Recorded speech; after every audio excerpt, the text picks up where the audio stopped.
Nick Frid has asked, why are rainbows curved and not straight? Well, firstly, we need to understand why rainbows form in the first place. They happen when the rain is falling in front of you and the sunlight is shining from behind. Now, the sun will come to hit the raindrops. The majority of it will pass right the way through, but a small percentage will be reflected internally and come back to our eyes.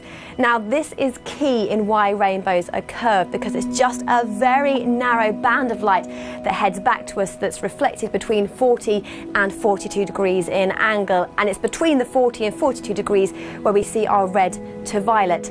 You will always be standing in the centre of this arc that's 40 to 42 degrees, and interestingly enough, everybody receives their very own rainbow. And Sarah Beckett has asked, where do winds come from?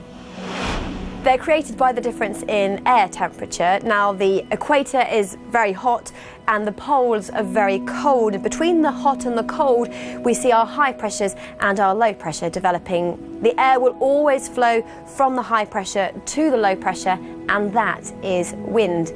Now, low pressures are always associated with very strong winds, driving stormy weather right the way across the globe.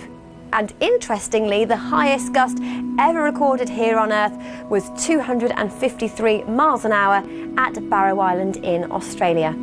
Thank you so much for all of your weather questions. If you've got any more, you can send them to us at weathershow@bbc.co.uk. Now, if I had a little bit of water, I'd be able to show you how it works. We're going to chuck it and we're going to make it work. La la la la la la la. Now I see the Well, that's windy as well.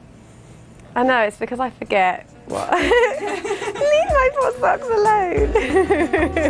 Oh.